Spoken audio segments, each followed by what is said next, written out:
chocolate croissant with a mug of tea.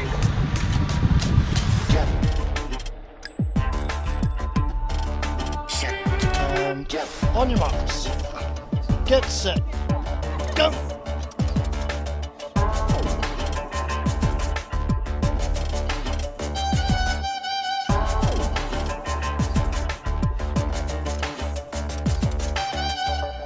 Previously on Blown Away, we visit the island of Zakynthos in Greece.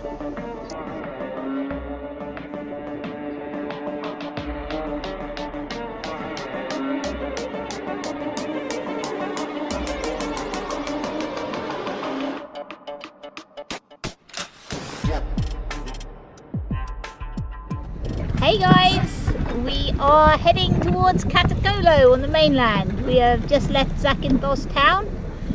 It's a bit rolly out here, not a lot of wind. Put the main up just to stop the rocking and rolling a little bit. And yeah, not much to report really.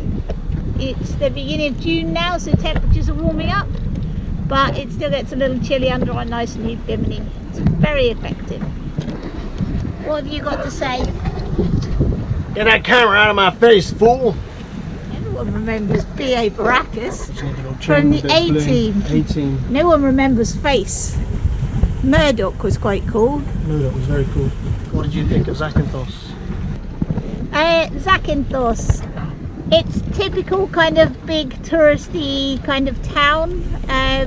We liked it on the first day we explored because it was Sunday and there weren't many people around. There wasn't much traffic and everything was generally quiet. Then we went out on Monday and we're looking forward to leaving. It looks like a nice island. There's certain places. Yeah, Zakynthos, not my cup of tea. Typical touristy town, a bit like Blackpool really. Not nice.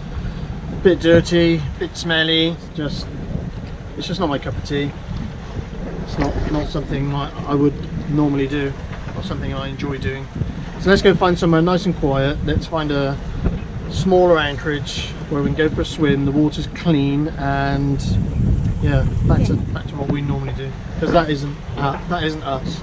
Zakynthos is not us. We need to tidy up the reefing lines because last time we were out we were reefing. Well, that is the southern end of Zakynthos, and just around that corner, if you go up into the bay, that is where all the turtles breed. So we are on the lookout for Mediterranean loggerhead turtles. The females actually return to the same beach where they were born 20 years after they leave. So every single female turtle that was born on this beach comes back to breed herself. Unfortunately in Zakynthos there are lots and lots of tourists that happen to be extremely close to the beaches where the turtles breed. So unfortunately there's lots of soft toy turtles that are sold, but the actual turtles themselves, the breeding is interrupted by the light pollution. So when the eggs hatch, the turtles get confused and go the wrong way. Rather than going into the ocean, they end up crossing busy roads, and the nests are quite often disturbed by tourists, which is unfortunate. The southern end of Zakynthos, as Natalie has already mentioned, is a turtle breeding ground, and it is protected as a national marine park, and there are restrictions all around these bays here for boats and also for fishing, etc.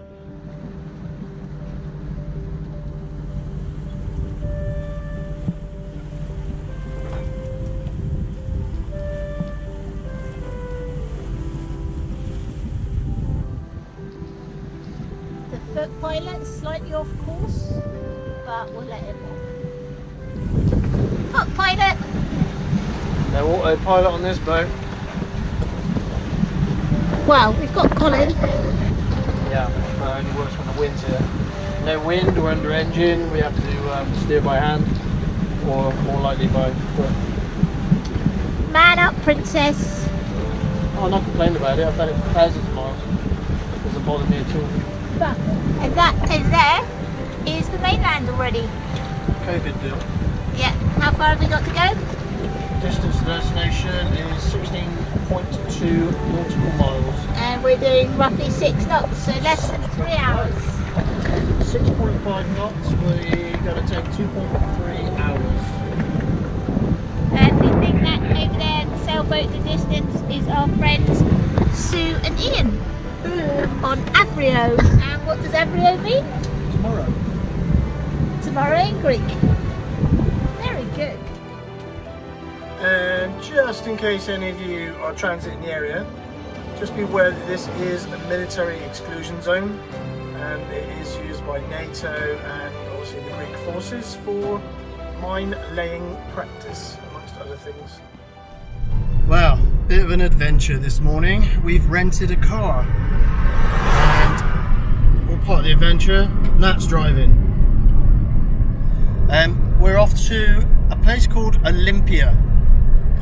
Now Olympia is the fabled place of the Olympic Games. It's where the Olympic Games originated from, and we're off to take a look at the archaeological site and have a wander around the museums. Here we have our Olympic sprinter, Nat, sprinting for England. This is the modern day village of Olympia. Forget Olympics, this is the village of Olympia. And in the village of Olympia is a small shop that rents out virtual reality goggles that you can wear around the archaeological site of Olympia, and it will show you how it was back in the day. Well, we thought that would be hysterical, so we just had to go find this shop and rent some goggles.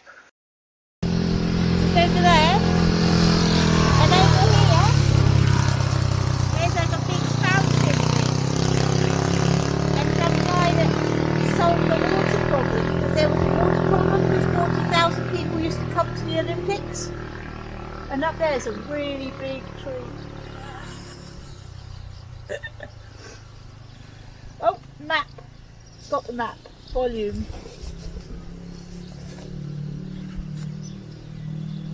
Okay, where do we want to go? Oh. I don't think we're even on the map yet, honey. No, that's what I told you. Okay. Come on, let's go find the ticket place. Okay. Come on, let's go. I'm not a tourist. You're on matching t-shirts even. It's like we just got off the cruise ship. You sure we're maybe going this way? I think so, you've got to go over the bridge to get to the river, right? Okay, found the bridge, We've found the river. Yeah, exactly. Sherlock. I've never done a tour guide before, but I thought that was quite cool. With the mosaic floor. Okay. So it has a mosaic floor.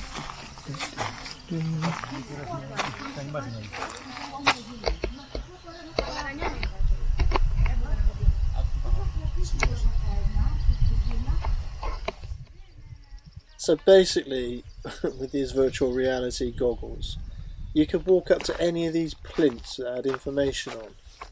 The goggles were working off of GPS, so they knew where you were.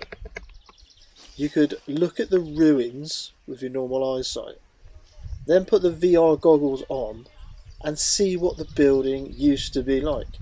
And you'd have people walking around you. So literally you were immersed in this whole culture of Olympia going back a couple of thousand years. It was incredible. It was a really, really good experience. And it was also hysterical. What? It's funny that they don't have any penises. Mm. The naked men, if you ask them to fight here, they don't have any penises. They're just nothing. Oh, yeah. It's crazy. Yeah, but it doesn't give you an idea of scale. Do you get what I'm saying? Like, these trees would not have been here. These trees have grown up on this site. But, like, there's just ruins everywhere. It's incredible.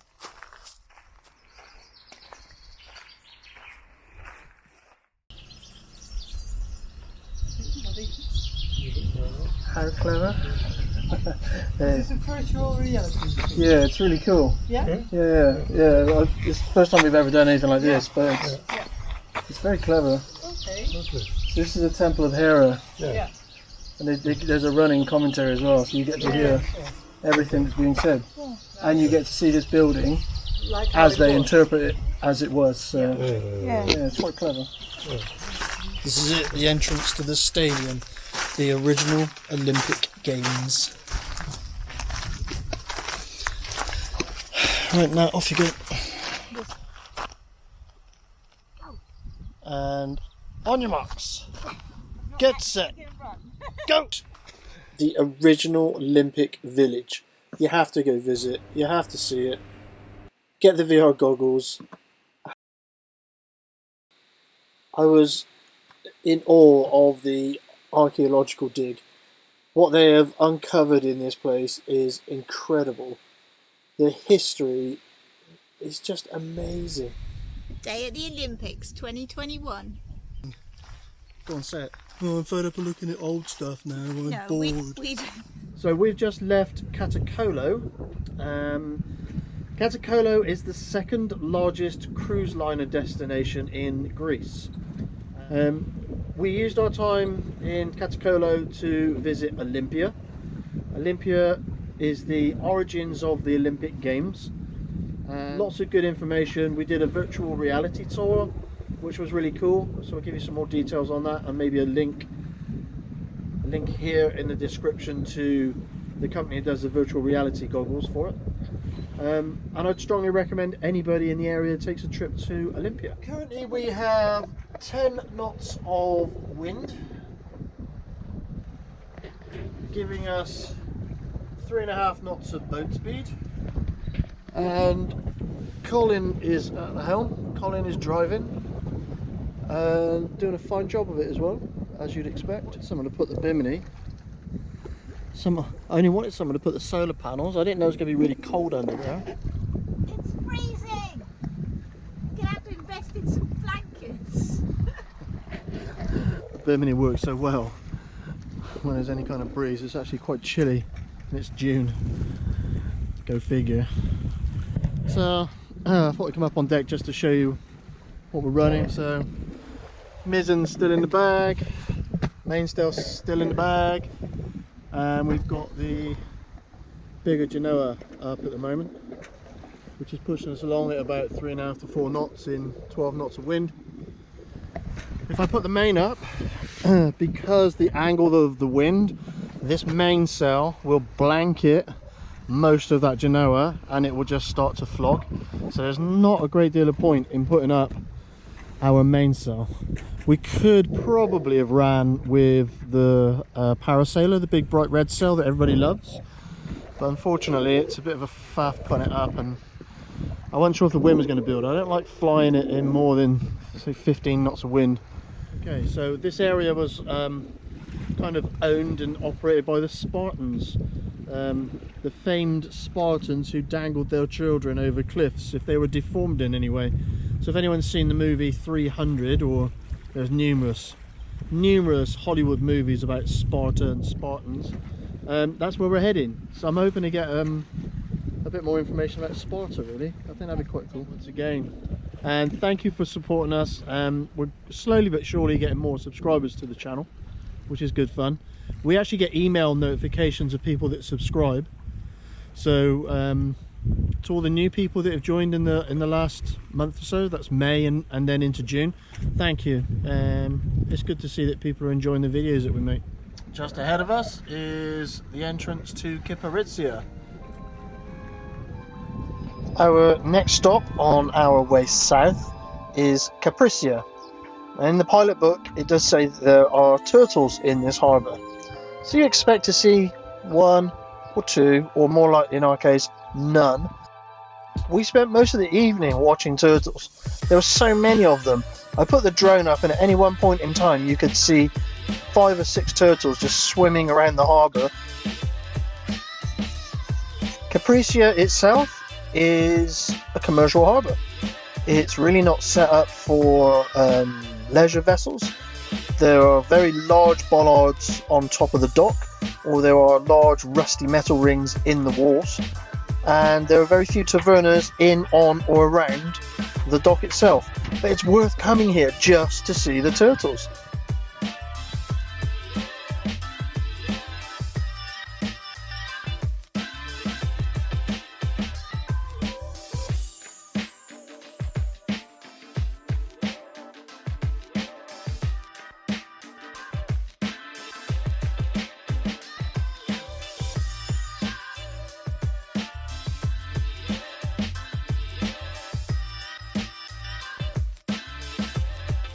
We were only here for one night, and it's great watching the turtles, but we need to go south. Currently off our port side, we've got the entrance to Pylos. Just there is the entranceway. And then behind this first hill is a harbour. There's a town beyond there and a marina. On the 6th of July in 1827, there was a large battle between Turkish, Egyptian forces and British forces. And the British fought on behalf of the Greeks and sank the Turkish-Egyptian boats, thus freeing Greece from oppression by Turkey. Under engine today. Very little wind, and we want to make a bit of south. So we've got the main out, but we are motor sailing.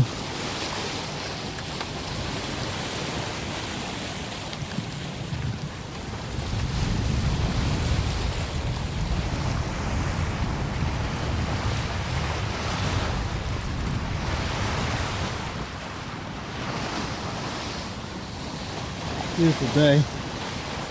Very few boats around.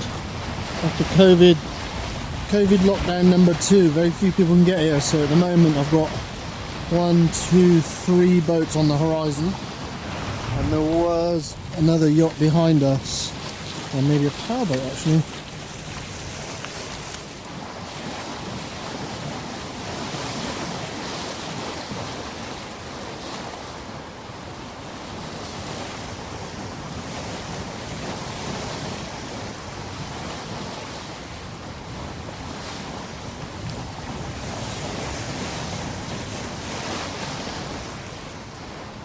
So the entrance to the anchorage that we're going is just behind me, and you should also be able to make out the Venetian fort and the Turkish tower.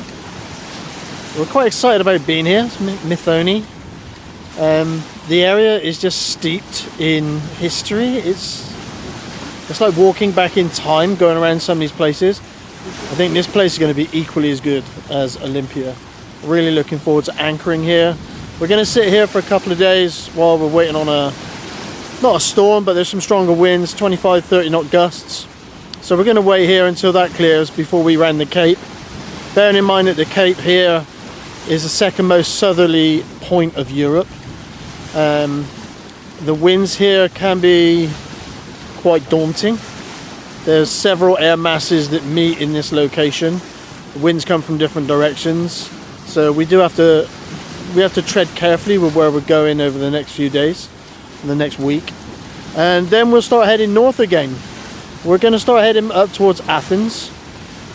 We don't really want to stop in Athens because of the COVID situation, but we do need some boat spares. There are some parts up there that we need for the water maker. We've lost one of our halyards that's snapped, or partially broken anyway. The second one's the same age, so we're going to find a rigger to change those. And there's a few other jobs on the boat that we need to make sure we got the spares for. So we'll do that in Athens. It's about the only place we can do that. Anyway, Mythoni. Can't wait. It's going to be so much fun. Show them the view.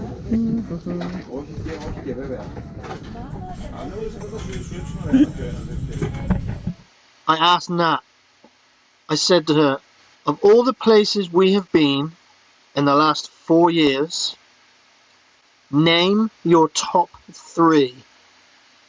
And this is what she said. Formentera near Ibiza in the Balearics. Mortos Sivota on the mainland opposite the bottom end of Corfu in Greece. And join us next week to find out her favourite place in the last 4 Hang on. years. There's a comedian in the crowd. I'm getting heckled.